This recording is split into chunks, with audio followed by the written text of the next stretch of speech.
Welcome to Try Not to Overthink It, where we explore the intricate landscape of mental health, well-being, and everyday life. I'm RJ. I'm Khalil. Join us as we dive into insightful conversations, expert perspectives, and personal stories that shed light on the various dimensions of mental wellness. Whether you're seeking guidance, inspiration, or deeper understanding of the human mind, this podcast is your safe space to engage, learn, and navigate the journey to a happier, healthier self. If you're new to the channel, please like this video, subscribe to the channel, and hit the notification button.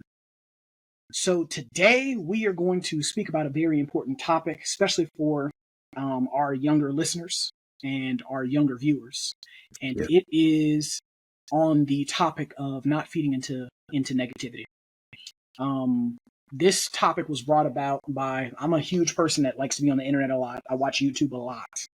And I was watching a clip of Adam 22 from No Jumper.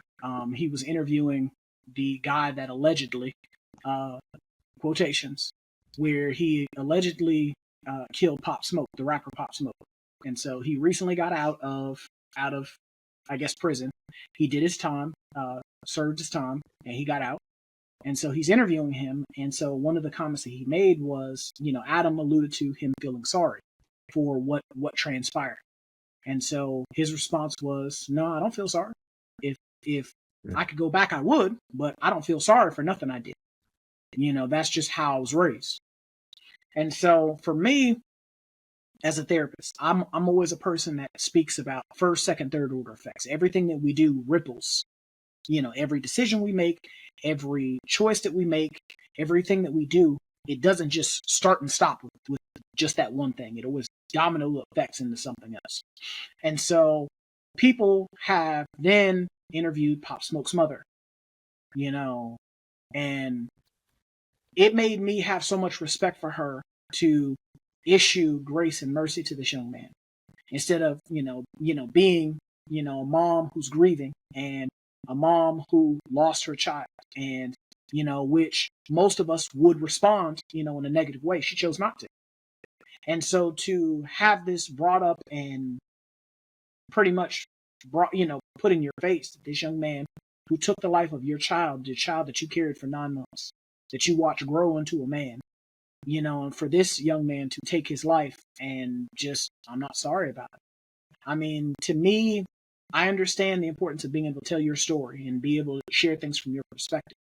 But for me to know that, as a therapist and understanding, the void that losing a loved one can have and can cause for people.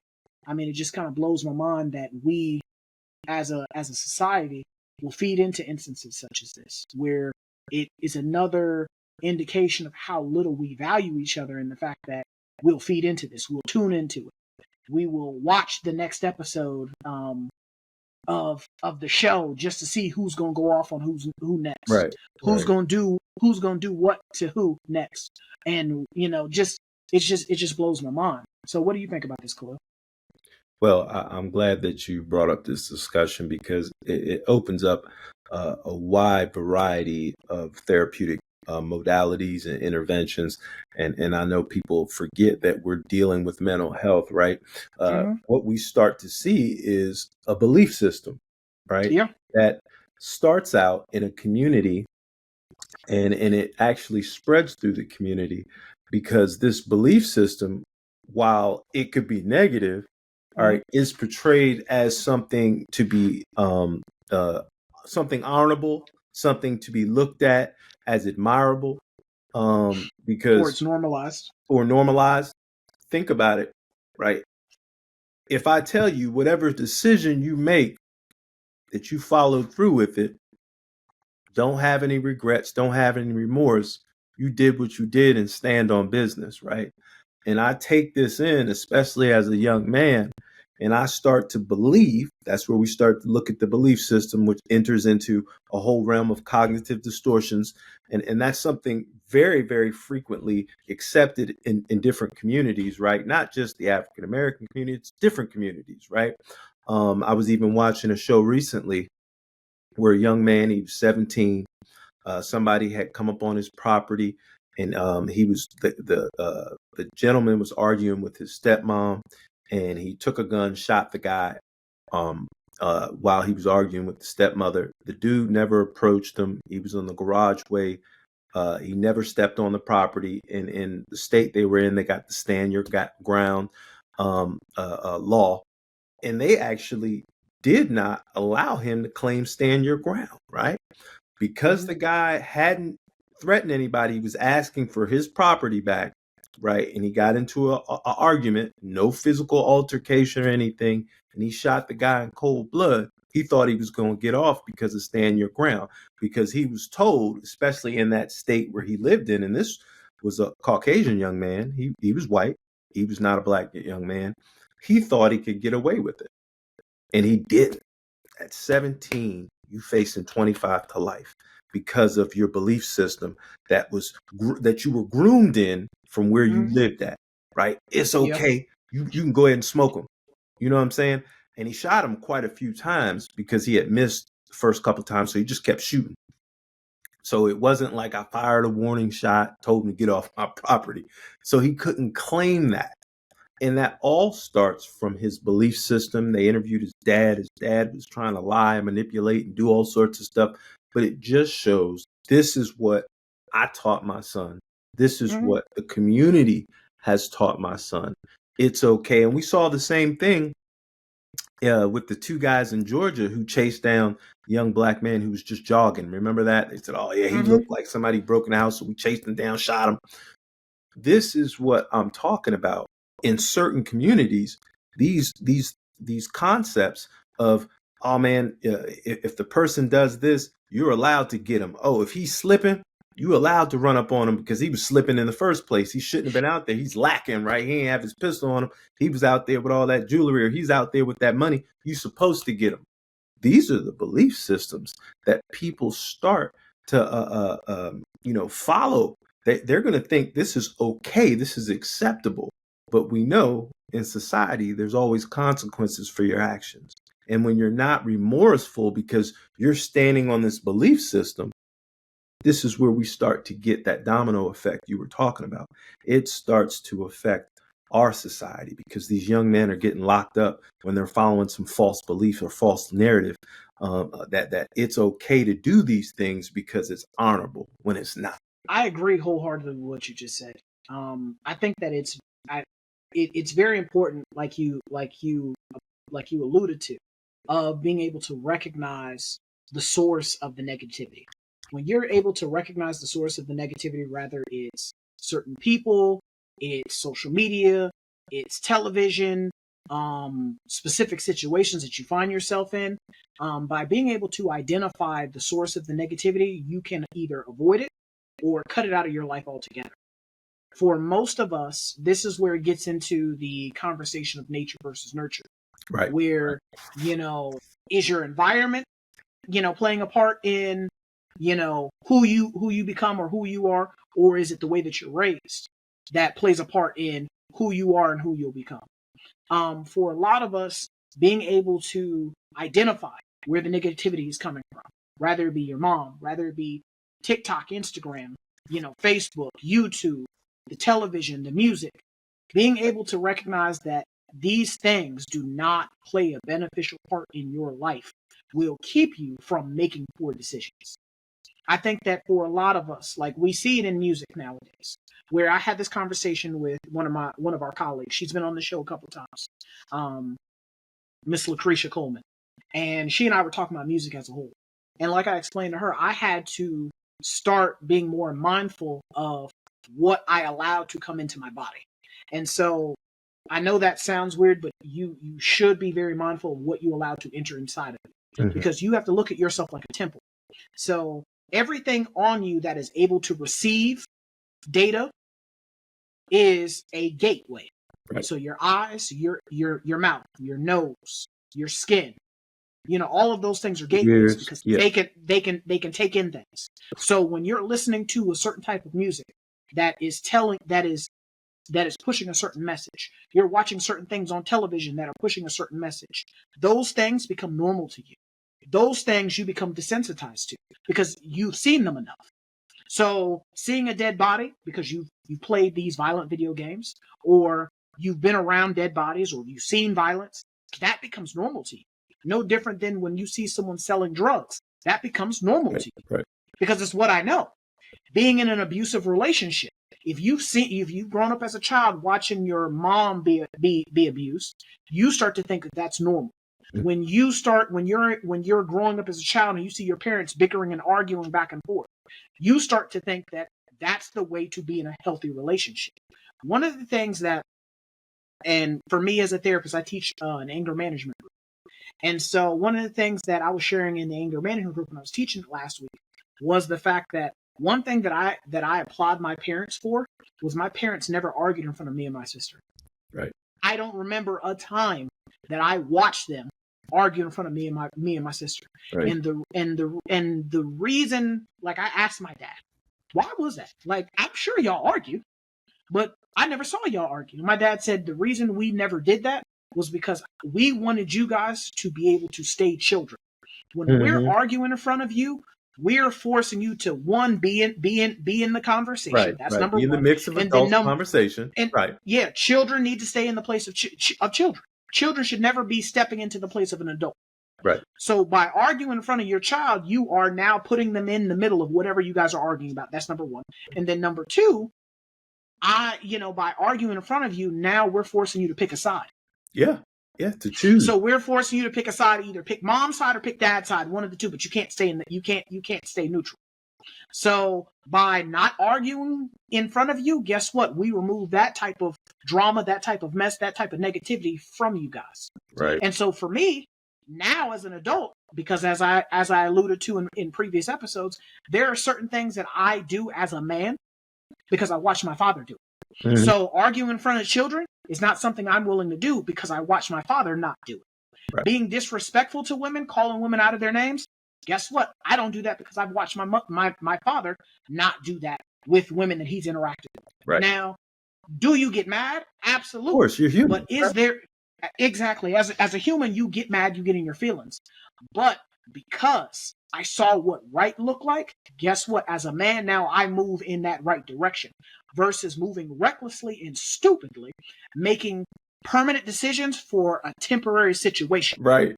Right. So many of us do that where we will make a permanent decision that will permanently affect the rest of our lives Mm-hmm. for a temporary situation. Right. I'm mad, I'm in my feelings, so I'm going to pick up the pole and I'm going to blam you. Simple. So unless it was self-defense, it was a situation where you're saving somebody's life, saving your life, something of that nature, something of that ilk, you're going to jail for an extended period of time. Are you prepared for that, for this 10 seconds worth of being upset? Are you really prepared to throw away the rest of your life and sit in jail somewhere? Most of us, if we have to be honest with ourselves, we're not. And so for me, my dad was somebody that preached that to us. My mom, same way. They preached that upon us about stopping and thinking about what you're going to do before you do it. Measuring twice, cutting once. But a lot of times, like I said before, it starts with being able to identify the negative influences. Right. I mean, and be able to process what you're bringing into your gates. Like, hold up, does this make sense, or is this just something that's attributed to a certain situation or circumstance that's going on? Because I can't take in everything and apply it to my situation. We get all sorts of information, right? It comes to us absolutely from so many different sources. I know one thing: if I get information from somebody who says, "Yeah, man, my wife was doing this or that to me, man," and then we ended up fighting and this and that, I need to ask the person the context. I needed to see it contextualized for me, because I need to know time, place, setting. What else is going on in here that caused you to react like this, right? Before I think that that's a normal behavior, because regardless, whatever that person's wife or partner chose to do, if you react in a certain way, I need to find out why this happened, because I don't want to take that behavior into my relationship. So, those are things that confuse me with people, is we don't contextualize a lot of these situations that go on. I mean, if you're living in a certain condition or a certain situation, or you have financial difficulty, right, and you got to go rob and steal, right? How am I going to apply that to my life when I have two good parents? They're taking care of me. and I don't have to rob and steal. So that used to confuse me when I'd meet kids, because I work with kids, teenagers, behavioral health kids. I'd be like, well, seems like your family, why are you robbing and stealing? Well, guess what? Hustling backwards. Right. They heard it on the music. They saw it from other people who lived in completely different circumstances or situation, and they emulated the behavior. And I'm like, man, this is crazy to know what certain music and certain environments and certain people you put yourself, certain levels of negativity can do to people. We're human beings. We model. By nature, we model. We start following people, and that's why I keep away from people who do illegal things, right? You know, when I was younger, I'll never forget it. Me and a buddy of mine, we were headed out somewhere, and we got pulled over, and we had marijuana in the car, and back then in Maryland, marijuana was illegal, right? And I'll never forget it, because the police officer was like, "Hey, whose is this?" He was like, "Everybody going to jail if one person doesn't stand up." And all the people with me, right, didn't say nothing. You feel me? And everybody got in trouble, right? Right then, I started to notice, I was like, you know, yeah, I hear not telling on people and not snitching and all that stuff is what was ingrained in my head when I was younger from certain environments and certain people. But when I looked at it, all it did was get me a charge. You feel me? Well, not even just Something that that, wasn't even but mine. I mean, like, what's crazy about that is the fact that if you don't put yourself in situations to where you got to be concerned about somebody snitching, you don't have to worry about going You to don't jail. have to, right. And so you start thinking about it, and like you said, that domino effect. One bad decision in the moment, man, I had to pay for some of that. It followed me. You get what I'm saying? It didn't go away. You know what I mean? That thing followed me for a while. And I look back at it, and I said a lot of it was from my decision making, you know, in my belief system, where I thought, hey, I can't say nothing because then I'm snitching. And we all get thrown under the bus. Well, I mean, you spoke to a lot of things there. I think the very first one was maintaining emotional awareness. By maintaining your emotional awareness and being self-aware, you can kind of gauge how the negativity affects your emotions and your stress levels. Right. And it's important to acknowledge that these feelings without it just I can't state that enough. It's very important to acknowledge these feelings without letting them control you. Too many times we will allow things to bubble and bubble and bubble and bubble and bubble, and then finally explode before we finally address it. Right. I think that it's very important to be proactive and to get ahead of things before they take control of you, or overcome you.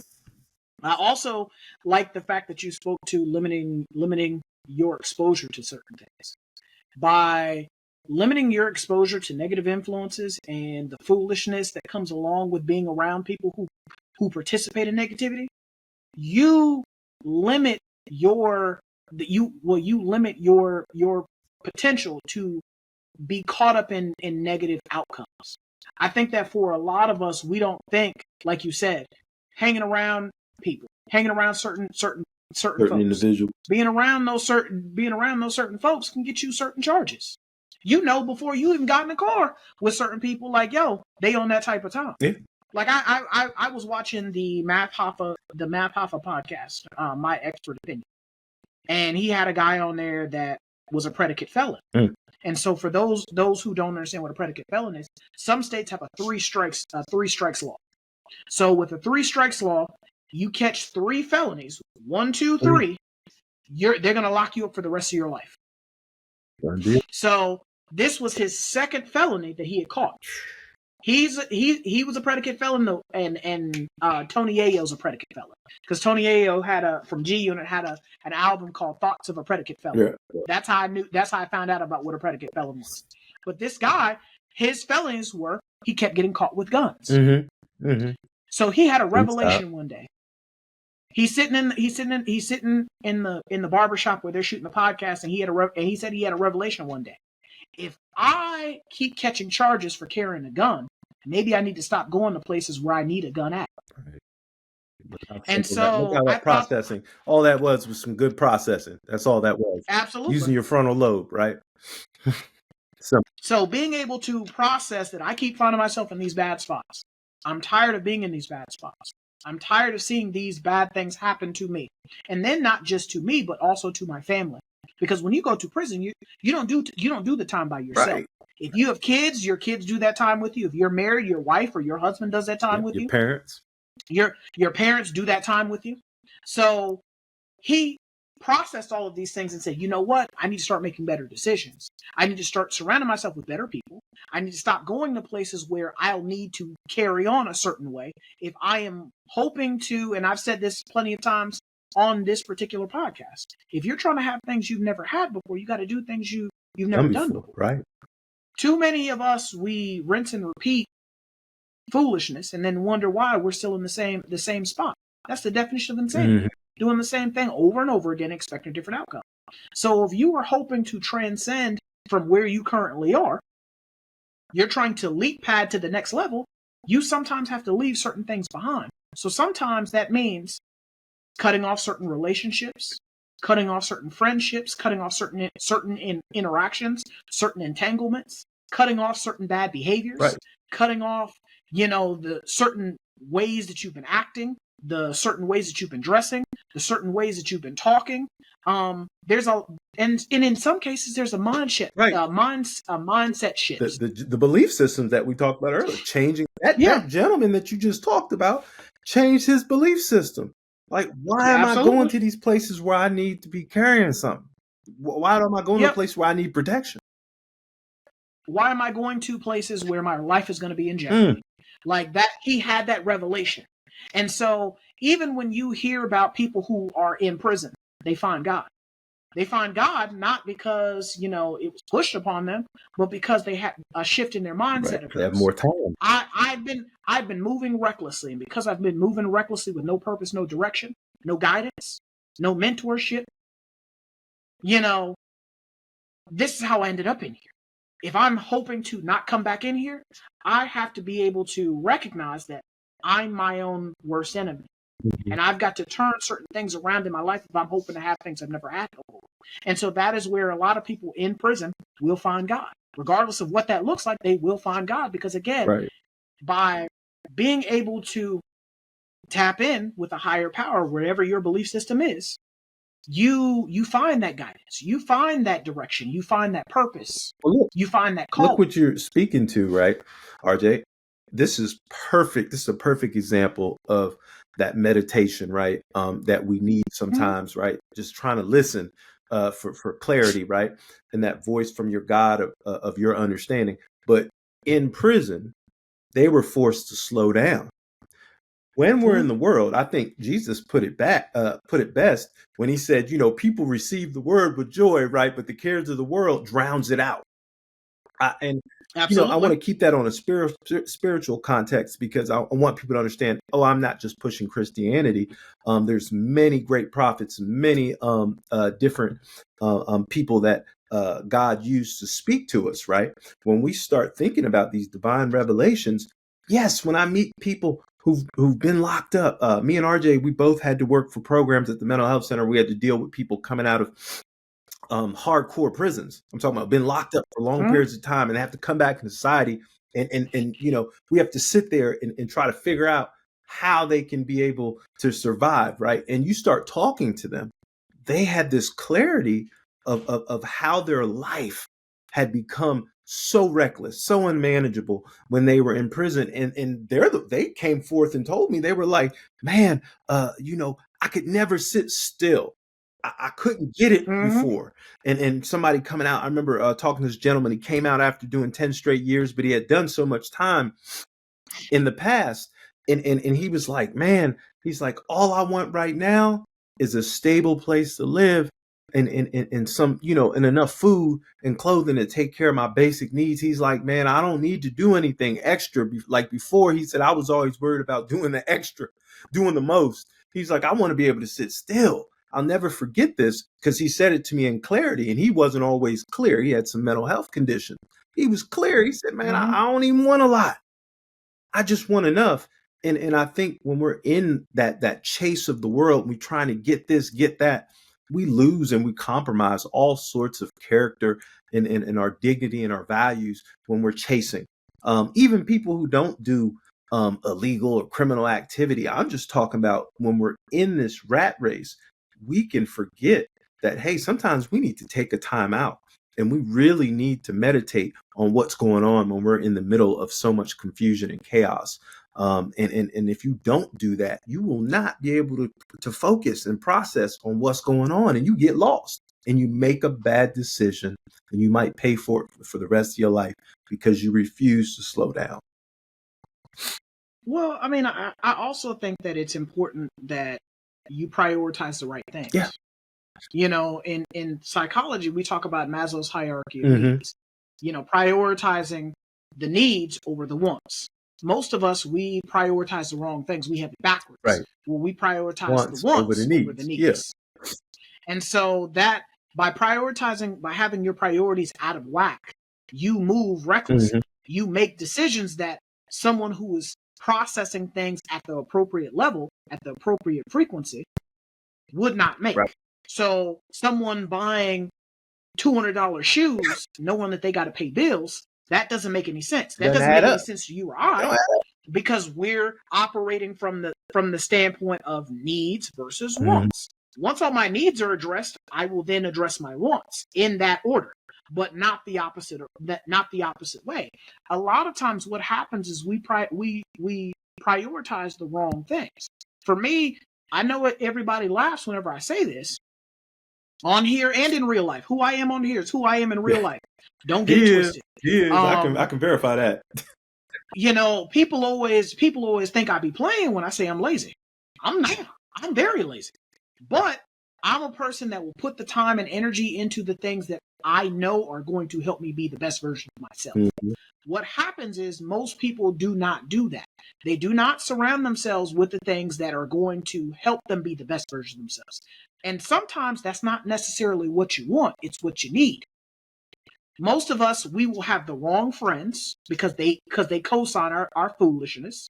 We'll have be in the wrong spots because it's what makes me feel good rather than what I'm supposed to be doing, where I'm supposed to be at.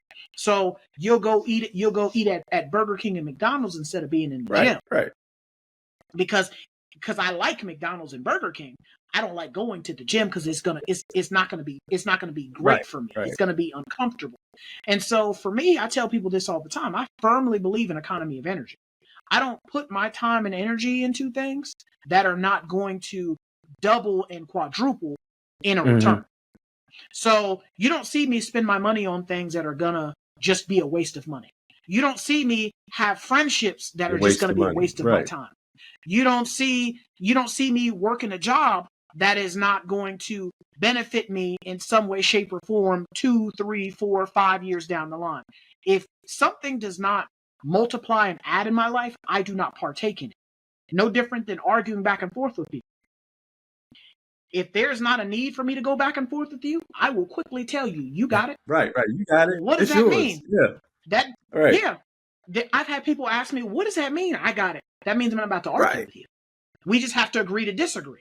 In this conversation, especially when I feel myself getting to the point where I'm being disrespectful, I know me. So when I hear myself say, who are you talking to? It's a done deal. I know the real me is bubbling up to the surface, and I'm about to go full on Super Saiyan on you. So to keep from going Super Saiyan on you and keep from blowing my top, and then going, crossing a line that I can't come back from, being negative, being ugly. Hey, you got it. I tell people this all the time. I can't do this conversation justice. And so because I cannot speak to you in a respectful manner, I'm going to put a pause in this conversation until I can. Right. But where society has taught us is when someone says something that you don't like, you got to get them told. When someone does something to you that you don't like, you got to get them back. When someone acts in a way, or regardless if it's intentional or unintentional, someone does something that you don't particularly care for, there's got to be some get back. There's got to be some retribution. There's got to be vengeance. Now, I'm not a person that agrees that you should just let people treat you in a kind of way. Right. But I do believe in grace and mercy. I do believe in forgiveness. I do believe in letting bygones be bygones. And most importantly, I do believe in loving people at a distance. When you recognize that everything is not for everybody, that includes yourself, you are able to move through life much smoother. The mistake that we make is we try to pull things that are not appropriate or that don't fit into other areas and other seasons of our lives. And so that is where you will have a disconnect, a dissonance, a problem, because you have something that does not belong. Right. Negativity in your life is something that does not belong. If you find yourself arguing with somebody all the time, fighting with somebody all the time, debating with somebody all the time, not getting along with somebody all the time, guess what? That's probably not a relationship you need to be a part of. Yeah. If you find yourself being ugly to somebody all the time, or even with what's her name, Wendy Williams, where I remember dating a girl back in college. She couldn't wait till Wendy Williams came on every day. That was like a regular thing for her, sitting down and watching that show every single day. Why? Because Wendy was messy. Right. She would get on there and spread it. And she liked being on there and listening to Wendy spew negativity, talk negatively about somebody else, spread everyone else's business and everyone else's drama. And so the problem with that is eventually that stuff catches up to you. It always does. It always does. Like you and I were talking before we started recording. There's only so many times that you can speak evil over your life before the devil comes to claim you. And so when you are constantly always finding yourself at the center of the mess, the center of the storm, the center of the chaos, the center of the calamity, at some point in time, you got to recognize that there is a problem here. You're the problem. Things only, or you're contributing to the problem, because things only survive and maintain when people speak life into them. When you look at things like drill music, like how many of our young children have lost their lives over drill music? Because like Lucretia and I were discussing about rap as a whole. For me, I'm a huge fan of rap. Right. Huge rap head.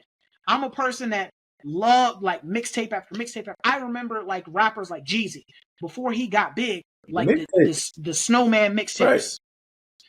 You know, the Carter 1, 2, 3. You know, all of those, like back in the day, like literally before I even had a car, riding in my friend's car, and we're going and buying mixtapes every Friday. Right, we got money to be able to listen to be able to buy and listen to people's music, unreleased music. No iTunes back then, you know what I'm saying?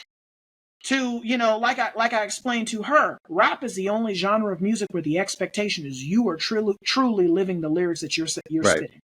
So when you're out here talking about killing somebody, you're out here talking about you're smoking on an op pack, or you're out here making music videos like my man Julio Fulio, where you're out here making a music video at someone's gravesite, or where people are defacing Nipsey Hussle murals, or defacing people's tombstones, or pissing on people's tombstones. Like when you're doing these type of things because this is the music that you make, that type of stuff catches up to you. Like, and when you're seeing these young people throw their lives away, like before you've even had an opportunity to really truly live a life, at 16, 17, I'm a huge fan of my man Trap Bull Ross. You know, and if you have not had an opportunity, if you are a rap fan and you have not had an opportunity to listen to his videos, they are great. The amount of investigation that he goes into behind these different rappers is ridiculous. Now the videos are long, they're like 2-3 hours long, but the amount of energy and effort he goes into is ridiculous. Right. When you are listening, like I listened to one about the gang dispute in Chicago. Between the BDs and the GDs. The amount of people that lost their lives. The amount of killing that was going on, and most of these kids weren't even old enough to buy a drink. They weren't even 21, and the amount of them that went into the ground was ridiculous. Right. But the funniest thing is all to get notoriety and start blending in with the Hollywood culture, right? You know what I mean? And that's what really disturbs me is you want to get notoriety, you want to get popular, you want people to buy your stuff, but then you're bringing in gang situations, but yet you're trying to get to Hollywood. I don't know too many Hollywood people who were allowed to do that. Maybe some of the gangsters back in the day that helped establish Hollywood, but I don't know if that's going to work now. You get what I'm saying? It's a little confusing for me. I mean, what's crazy about it is these kids are out here throwing their lives away, killing each other, butchering each other. And when you ask them, when they're being interviewed and you're asking them, why are they doing this? Because this person killed this person. Back and forth. And then it's just it's a 1-for-1 trade. You killed my loved one, so I'm killing your loved one. And then it just never stops. It's a never-ending cycle of just death and suffering. And so, excuse me. And so when we're sitting here tuning into this, we're tuning into it. We're listening to the music. We're buying the music. We're supporting this foolishness. We're also supporting the death. We're supporting the suffering. Because at some point in time, like even like with FBG Duck's mother, where she's being interviewed, and she has to talk about all of the children that she has lost. Like, because she didn't just lose one child, she lost several children, multiple children. You know, the amount of children that she has lost. And as a mother, who wants to bury their child? Who wants to no parent seeks to try to outlive their child. Like, it's a race where I'm going to live longer than my offspring. No. Imagine the grief. It's the opposite. Imagine the grief. You walking around with that, how depressed you must be. Yes, and that's where, for me, like I said, as a therapist, that's why I felt like it was important for us to talk about this topic. Because we have to stop feeding into the foolishness. We have to stop thinking that it's okay to walk around and just pour into and feed negativity. Because again, negativity doesn't do anything for you. It is pretty much, you know, anybody that knows me, aside from, I don't know what would give it away other than the glasses and the wall behind me. I'm a huge nerd. So when, like Star Wars, this painting that's behind me, Darth Vader and Luke Skywalker fighting on the Death Star. One of the things that Yoda said in the Star Wars movies is the dark side just takes and takes and takes and takes. It never gives anything back. All it does is take from you. Whereas the light side, it feeds, it heals, it resurrects, it rejuvenates. The dark side doesn't do that. Anybody who really is into Star Wars lore, when you find someone that is a true dark sider, that has immersed themselves in the dark side of the Force, it ages you. It ages you. That's why, true darksiders have the yellow eyes, because it is sucking the life out of you. It is literally feeding on you like a parasite. Whereas the light side is able to rejuvenate you. That's where, like, if you watch Star Wars Episode 2, where they had the clones, Yoda was flipping around. Yoda's almost 900 years old. That little old man was flipping around doing all this different stuff because he was using the light side of the Force. That's what being tapped in with doing the right things does for you. Whereas when you are tapped in with the wrong things, it takes and takes and takes from you. Before you realize that you have nothing to show for it. So even certain situations, such as just being a person that just consistently sits around and gossips all the time, what does that do? Well, it keeps you in drama too. It keeps you in drama. And I had this conversation with some of my employees at work. When you're sitting around gossiping all the time, the same way that someone will bring you a bone, they will take a bone too. So the same way they're sitting with you and gossiping about somebody else, they'll then sit with that person and gossip about you. It's a setup. And people don't realize that it's a setup. Well, the same thing we were talking about with entertainers who want to bring gang violence into entertainment. It's almost kind of counterproductive, right? Because you're not going to last. We were just talking about that. You ain't going to be able to keep putting on music, especially if you're talking about killing somebody, right? And so you're perpetuating this negative cycle. You're not going to last. Tupac, we talk about Tupac all the time, right? As soon as he immersed himself in especially, I know what happened. Of course, we know a lot of the background, and now we know more information. Yes, that was unfortunate that he was set up like that, but his response was like, I'm going to go all in with this negativity. And as soon as he did that, we see what had happened. It was a complete domino effect. Multiple people were killed, right? But these people had at first came into the industry to entertain. So that's why I say it's counterproductive. You can't get into the industry to entertain, and then all of a sudden you're preaching this negativity. You talking about spending on your ops. You talking about smoking ops. You talking about doing this and doing that. How far are you going to get in the entertainment industry? It's not going to work. I mean, it does not speak of longevity. Short term. It does not speak of longevity because the thing about it though is you can't do that forever. You can't do that forever. And even like with Wendy Williams, as you saw, she couldn't do that forever. She couldn't. I mean, look what happened.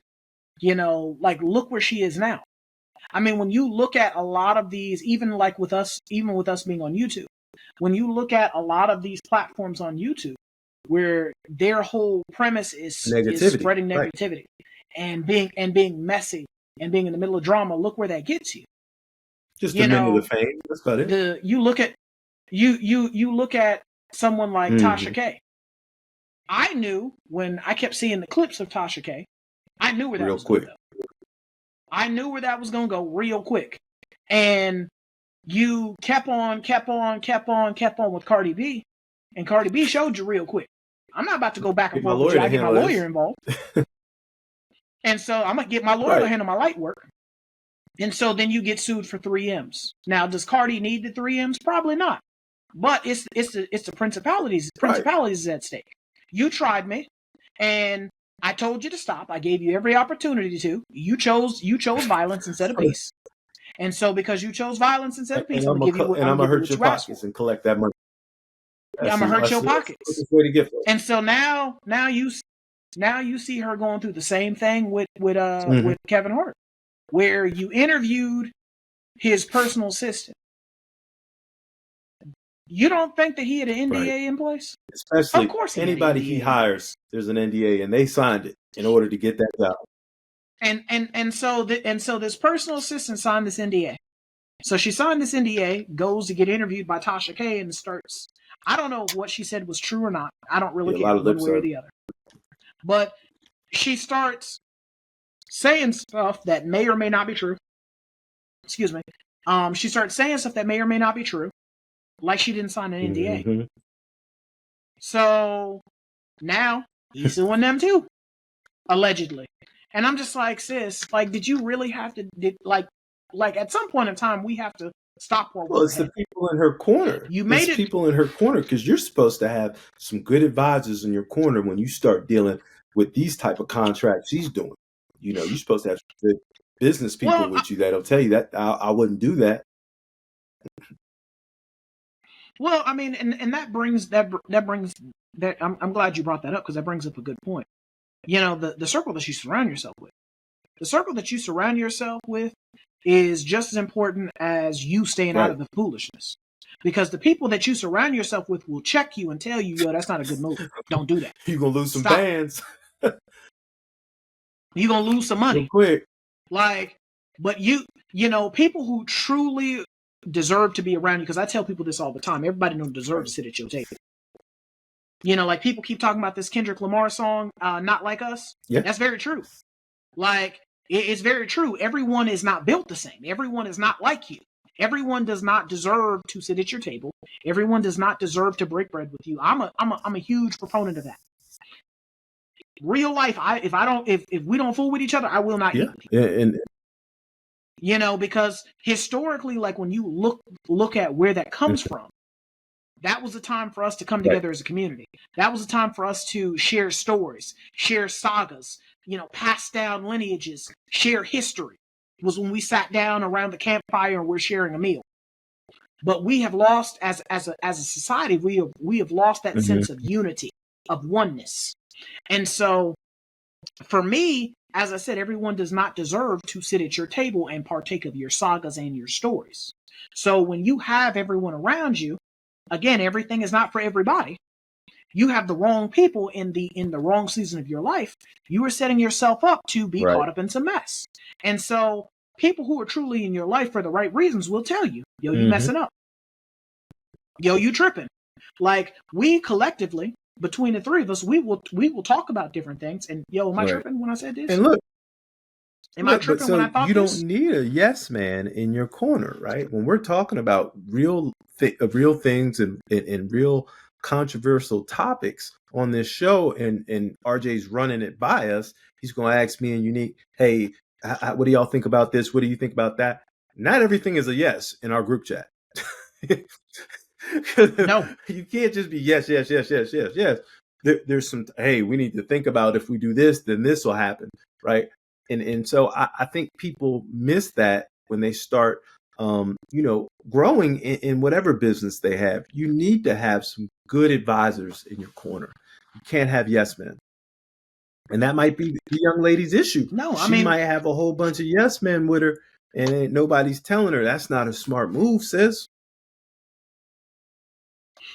Yeah, I think that it's important that you surround yourself with the right people. It's very important that you surround yourself with the best team. I mean, you think of it like any team sport. Life is just like any team sport. Basketball, football, hockey, whatever team sport you can think of, that's life is just like that. You are only as successful. And I tell this to my coworkers all the time. I am only as successful as the relationships that I have around me. Yeah. If I have shitty or poor relationships with my coworkers, guess what? I can expect to have shitty results when push comes to shove. That's why, for me, again, good, bad, or indifferent, I stand on business. I will try to do right by people, because doing wrong by people has a way of coming back to get you. So good, bad, or indifferent, regardless if it negatively impacts me or positively impacts me, I try to always do right by people. Sometimes that works out, sometimes it doesn't. But nobody that I work with will ever be able to say, RJ did me some kind of way. RJ treated me some kind of way. Because I believe in always standing on business. Sometimes that's worked in my favor, sometimes it hasn't. A lot of times it hasn't. But I stand on business. And so the thing about it, though, is you have to make conscious decisions. Because, again, first time is a mistake. Second time, it was a choice or a decision. Third, fourth, fifth time, it's now a lifestyle.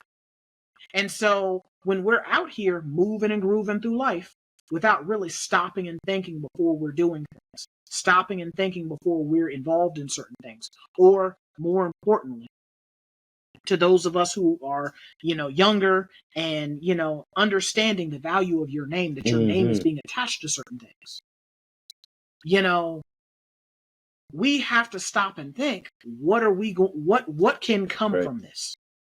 Because a lot of times you may think it's completely harmless, but you getting in the car with someone and not really having an understanding of where they plan on going, what they have in the car, your life is over with.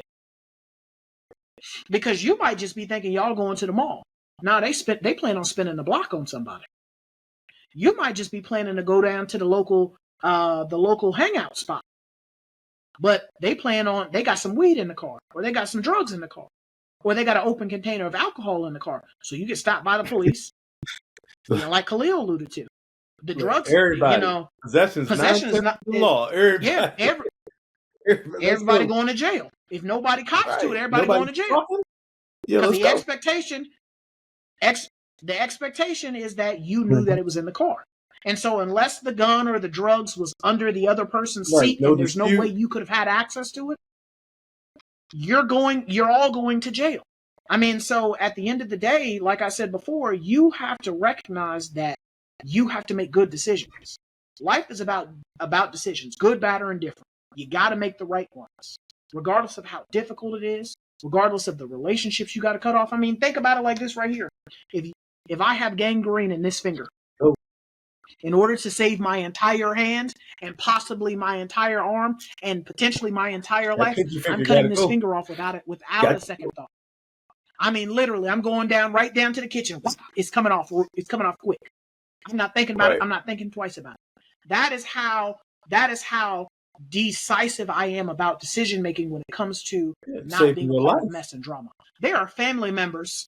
To this day, I do not fool with. They know I don't fool with. They know they gotta They stay know not to away. even they know not to even they know not to even Right. engage with me.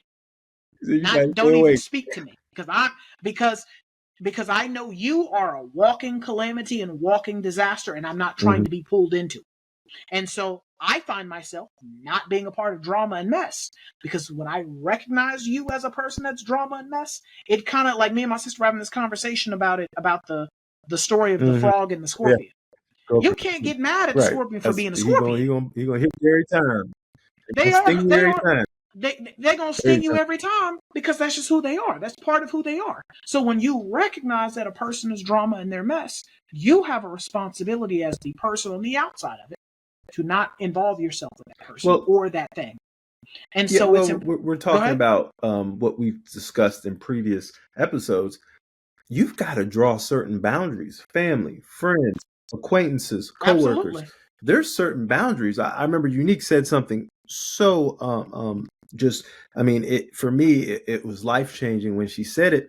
She was like, usually the only person you're setting the boundary is on yourself, because if you can't say, oh man, I know I shouldn't go over there, but you know what, such and such said they need me, and you know not to go and you still go, you setting the boundary on yourself. You know you shouldn't do that and you still do it, or you know that person's not right and you still go for their little plan. That's on you. You set the boundary on yourself. I should know better, especially for people who've actually been through some things in their life. You know, you start talking to people in their 40s and 50s and you start wondering, how did you make that mistake? Or how come you didn't notice that? That's someone with poor boundaries. That's all that is. Loose boundaries turn into no boundaries, and you find yourself doing things, or because I can't remember what the guy's name is, but he was like a relationship coach, and he was saying, and it came out that he had been cheating, he had been cheating on his wife, being unfaithful with to his wife, and he said that's how it started. Loose boundaries became no boundaries, and then no boundaries turned into him doing things he shouldn't be doing. He's laughing too much with somebody. Next thing you know, laughing too much turned into hanging out with people, turned into touching turned into rubbing, turned into making the beast of real two backs. Real easy. So, I mean, it just becomes a domino effect, and that's what happens with things, such as negativity. It's very easy for it to turn into a blazing fire from a spark. And so, for me as a person, I'm proactive. I don't believe in being reactive. I live my life being proactive. I have like a bajillion plans for one specific scenario. And the reason I have a bajillion plans is because when it happens, I'm not fazed by it. I know what to do because I've already prepared for it. Those who fail to plan to always fail. And so for me, I don't leave myself the avenue to make excuses. Being Greek, being divine nine, they teach you what excuses are. Excuses are tools of the incompetent, used to build monuments to nothingness. As long as I dwell on excuses, I shall seldom succeed. The reason I find myself in certain avenues, certain arenas, certain places, certain levels, is because I make good decisions and I never settle for excuses. I hold myself to a standard. And so by holding myself to a standard and moving a certain way, talking a certain way, carrying myself a certain way with dignity, class, and respect, guess what? I don't find myself being part of mess. There are no excuses when you fail to make the right decision and when it comes to your life. Absolutely. You know what I'm saying? And I know I might go to the store. I thought these pants look better with this outfit, right? We're not talking about that. And you buy the wrong pants, like, man, I shouldn't have got these jeans. I'm not talking about that. We're talking about when you're making some life decisions and you weren't proactive. You didn't really look at both sides of the situation. You weren't objective. You weren't sitting there and processing what could happen, what certain consequences might happen if you do such and such. You didn't go get help or advice from people who know what they're talking about. You didn't go seek counsel. You didn't go do the things that were necessary, and you made a decision in the moment based off of emotional reasoning, and now you're dealing with it for the rest of your life. And we all have had situations where you look back and say, man, I wish I could have changed that. But shoulda, coulda, woulda does nothing for you now when you're in that situation and you're facing those consequences. And there are consequences that are lifelong for the rest of your life. I wholeheartedly agree with that. So we are going to stop the episode here. This is Try Not to Overthink It signing out. Khalil. I'm RJ. If you like what you heard and you like what you saw, we ask that you, again, like, share, subscribe, turn notifications on, because you do not want to miss what we're going to talk about next. If you would prefer to listen to us, I don't know why you would, because we're very good looking people. I can't speak for Khalil, but I know I'm gorgeous. Make sure that we can be make sure you look for us on Apple Podcasts, Google Podcasts, Spotify, Audible, pretty much anywhere that you can find your audio files, we can be located. And then also, please check us out on Instagram and on TikTok. We'll link the account names down below. But this is us signing out, and we will catch you next time. Peace.